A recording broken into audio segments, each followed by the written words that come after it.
1800 करोड़ रुपए पुणे की 40 एकड़ सरकारी जमीन की कीमत है, मार्केट वैल्यू।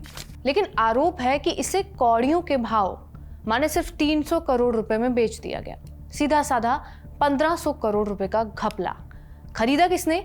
महाराष्ट्र के डिप्टी चीफ मिनिस्टर और एनसीपी के मुखिया अजीत पवार के बेटे पार्थ पवार की कंपनी ने। कैसे 1800 करोड़ की जमीन 300 करोड़ में बिकी? क्या सरकार को 20 करोड़ स्टैंप ड्यूटी का चूना लगाया गया? इस केस में पार्थ पवार का नाम कैसे आया, सब जानेंगे। लेकिन पहले नमस्कार, मेरा नाम रिया है और आप खबरगांव देख रहे हैं। मामला है पुणे शहर के मुंडवा इलाके का। ये पार्क कोरेगांव इलाके के पास है। एमीडिया होल्डिंग्स एलएलपी नाम की कंपनी ने यहाँ एक जमीन खरीदी। 20 मई 2025 को ये डील हुई। कागज पर साइन के दिग्विजय अमर सिंह पाटिल ने। ये दिग्विजय पार्थ पवार के बिजनेस पार्टनर हैं। अब पहला आरोप तो यही है कि 1800 करोड़ की जमीन 300 करोड़ में खरीदी गई। कैसे?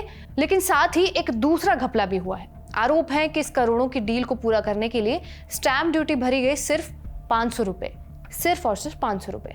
स्टैंप ड्यूटी एक तरह का सरकारी टैक्स है। जब आप कोई जमीन, घर, फ्लैट या फिर लीगल एग्रीमेंट खरीदते या बेचते हैं तो ये टैक्स आपको चुकाना पड़ता है। ये पैसे राज्य सरकार को जाते हैं। इसके बिना आपका डॉक्यूमेंट कोर्ट में मान्य नहीं माना जाता। महाराष्ट्र में ये ड्यूटी 5 से 7% होती है। उस हिसाब से अगर 300 करोड़ में भी जमीन खरीदी गई तो उसकी स्टैंप ड्यूटी 15 से 20 करोड़ रुपए बनती है। लेकिन आरोप है कि भरे गए सिर्फ 500 रुपए। मामला महाराष्ट्र के सीएम देवेंद्र फडणवीस के ऑफिस तक पहुंच चुका है। 6 नवंबर 2025 को फडणवीस ने हाई लेवल जांच का आदेश दे दिया। फौरन 2 अफसर सस्पेंड भी कर दिए गए हैं, तहसीलदार सूर्यकांत येवले और सब रजिस्ट्रार आरबी तारू। पुणे के बावधन पुलिस स्टेशन में 3 लोगों के खिलाफ एफआईआर भी दर्ज हो चुकी है। ये 3 लोग कौन है? शीतल तेजवानी, जो जमीन के मूल मालिकों की पावर ऑफ अटॉर्नी होल्डर है। दूसरे दिग्विजय पाटिल, जो पार्थ के बिजनेस पार्टनर हैं। और तीसरे रविंद्र तारू, जो सस्पेंडेड सब रजिस्ट्रार हैं। सीएम देवेंद्र फडणवीस ने रेवेन्यू डिपार्टमेंट के एडिशनल चीफ सेक्रेटरी विकास खरगे को ये जांच सौंपी है। फडणवीस ने भी कहा है कि पहली नजर में ये मामला गंभीर लग रहा है और डिप्टी सीएम अजीत पवार भी ऐसा नहीं चाहेंगे।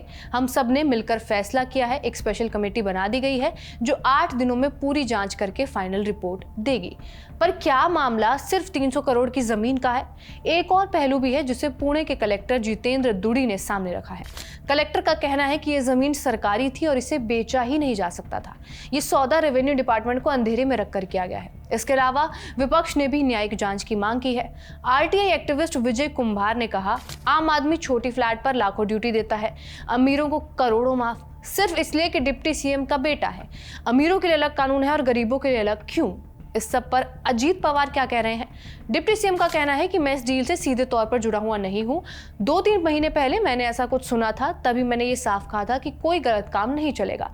मुझे नहीं पता इसके बाद क्या हुआ, मैं पूरी जानकारी ले रहा हूं। उधर एनसीपी एसपी सांसद सुप्रिया सुले ने पार्थ का साथ दिया है। सुप्रिया ने कहा कि मैं पार्थ पर पूरा भरोसा करती हूँ, सब कुछ बहुत कंफ्यूजिंग है। अगर ये सरकारी जमीन है तो बिकी कैसे? तहसीलदार को पता ही नहीं, फिर डील हुई कैसे? सीएम ने जांच का आदेश दिया, मतलब डील हो चुकी है, फिर सरकार कौन चला रहा है? अब ये जान लेते हैं कि पार्थ पवार कौन है। विवाद में मुख्य तौर पर फंसे हैं पार्थ पवार। राजनीति में आने की भी कोशिश कर चुके हैं। 2019 में मावल लोकसभा सीट से चुनाव लड़ने पर अड़े हुए थे, लेकिन इनके दादा शरद पवार इसके सख्त खिलाफ थे। पार्थ ने घर की बात टाली, चुनाव लड़ा और 2 लाख वोटों से हार गए। पवार खानदान के लिए झटका था, क्योंकि बारामती फैमिली का कोई मेंबर कभी नहीं हारा था। इसके बाद जब उनके पिता अजीत पवार चाचा शरद पवार से अलग हुए, तब पार्थ ने एनसीपी में दिलचस्पी दिखानी शुरू की। पार्थ ने बिजनेस में भी हाथ आजमाया है। वो कुछ प्राइवेट शुगर फैक्ट्रियों वाली कंपनी के डायरेक्टर हैं। ये फैक्ट्रियां भी सीबीआई और ईडी की जांच के दायरे में आ चुकी है।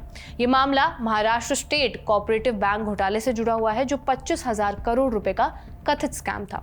इसमें कोऑपरेटिव शुगर मिल्स को कम कीमत पर लोन दिए गए, फिर डिफॉल्ट पर ऑक्शन में सस्ते दामों पर बेच दिया गया। ईडी ने तब 2019 में शरद पवार और अजीत पवार के खिलाफ मनी लॉन्ड्रिंग केस दर्ज किया था। फिलहाल पार्थ बैक स्टेज रहकर पार्टी चलाते हैं, सोशल मीडिया और यूथ विंग संभालते हैं। उन्हें इमेज मेकिंग में माहिर बताया जाता है। पार्थ पवार सिर्फ राजनीति में नहीं, सोशल वर्क में भी एक्टिव हैं। उन्होंने पार्थ पवार फाउंडेशन नाम का एक एनजीओ बनाया है और इसका मुख्य काम है गरीब जरूरतमंद लोगों की मदद करना और गाँवों को डेवलप करना। लेकिन 40 एकड़ सरकारी जमीन को एमेडिया एंटरप्राइजेस के नाम 300 करोड़ में खरीदने का चक्कर पार्थ को मुसीबत में डाल सकता है। हालांकि पार्थ का विवादों से नाता पुराना नहीं है। पिछले साल एक फोटो वायरल हुई थी और इस फोटो में वो गैंगस्टर गजानन मारने के साथ दिखाई दिए थे। इससे पहले कोविड के दौरान जब अयोध्या में राम मंदिर का शिलान्यास हो रहा था तो शरद पवार ने इस समारोह का विरोध किया था, लेकिन पार्थ इसके उलट थे। उन्होंने राम मंदिर की तारीफ की। जांच चल रही है, आगे इस मामले में जो भी अपडेट्स होंगे वो हम आपको देते रहेंगे। कैमरे के पीछे है आनंद, आप देखते रहिए खबर गांव।